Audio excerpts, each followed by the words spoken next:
عالیہ اپنی خالہ کی بہو تھی، وہ بہت چاہتوں سے بیاہ کر لائی گئی، لیکن ساس کا بدلتا رویہ اسے موت کی وادی میں چپ چاپ کب چھوڑ آیا پتہ ہی نہیں چلا۔ شادی کے دوسرے دن گھر کے تمام ملازمین نکال دیے گئے۔ احمد اپنے والدین کا سب سے بڑا اور لاڈلا بیٹا تھا۔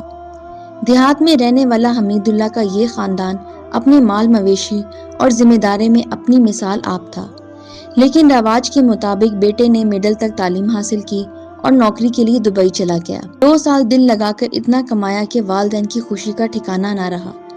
گھر میں ہر نئی ایجاد موجود تھی، غرض یہ کہ کسی چیز کی کمی تھی بھی تو احمد کی کمائی سے پوری ہوئی۔ احمد کی شادی بڑی دھوم دھام سے کی گئی۔ لوگ احمد کی بیوی کی قسمت پر رشک کرتے۔ احمد کی بیوی کو آئے چند دن گزرے کہ ساس جو کہ خالہ بھی تھی، بہو اور بیٹے کو گھر سے نکال دیا۔ سارا پیسہ جو احمد نے کمایا چھین لیا گیا۔ بے سر و سامانی کی حالت میں در در بھٹکنے لگے۔ احمد کو مورو کی بیماری لاحق ہوئی۔ اب وہ دوبارہ دبئی جانے کی پوزیشن میں نہ تھا۔ شاید اسی بات نے والدین کی تمام امیدیں خاک میں ملا دی تھیں۔ احمد کے ماما جی نے حالات کی سنگینی کا جائزہ لیتے ہوئے ان کی صلح کروائی۔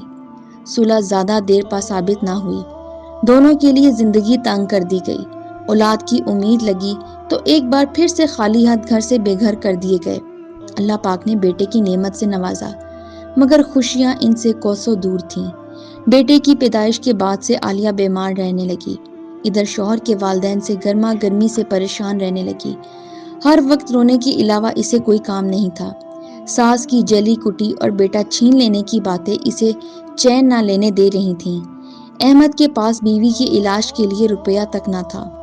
عالیہ کی بیماری اسے لمحہ لمحہ کھوکھلا کر رہی تھی۔ وہ چاہ کر بھی کچھ نہیں کر پا رہا تھا۔ سوچ سوچ کر دماغ پھٹ رہا تھا، مگر عالیہ کے لیے وہ مسکرا رہا تھا۔ احمد کام کی تلاش میں نکلا۔ کچھ دن بعد خبر ملی احمد نے خودکشی کر لی۔ ماں باپ رو رو کے بے حال ہو گئے۔ آج احمد کے والدین اپنا غرور و خاک میں ملا چکے تھے، مگر بے سود۔ زندگی میں والدین نے لاوارث کر دیا، اس کی ہر چیز سے اس کو محروم کر دیا۔ احمد کی موت عالیہ سے اس کی زندگی بھی لے گئی۔ عالیہ کے دماغ کی نس پھٹ گئی اور وہ بیٹے کو اس دنیا میں اکیلا کر گئی۔ یہ ایک واقعہ نہیں، بلکہ روز ہی ایسے کئی واقعات ہمارے معاشرے میں موجود ہیں۔ خسائل سے بھری بیٹی کے بہو بنتے ہی کئی خامیاں سامنے آ جاتی ہیں۔ یہ خود ساختہ ہوتی ہیں یا حقیقی، یہ بات سبھی اچھے سے جانتے ہیں۔ انسان معاشرتی حیوان ہے۔ انسان اکیلے زندگی نہیں گزار سکتا۔ اچھی اور بہترین زندگی گزارنے کے لیے اسے دوسروں کی مدد اور رہنمائی کی اشد ضرورت ہوتی ہے۔ معاشرہ افراد سے بنتا ہے، اگر فرد ہی مل کر نہ رہیں تو یقیناً بنیاد کھوکھلی ہوگی۔ معاشرے کی بنیادی اکائی گھر ہے۔ جب لوگ مل جل کر رہتے ہیں، دکھ سکھ بانٹتے ہیں، تو ایک صحت مند معاشرہ جنم لیتا ہے، اور اسے اپنانے کے لیے رشتوں میں محبت اور قربانی کے جذبات درکار ہوتے ہیں۔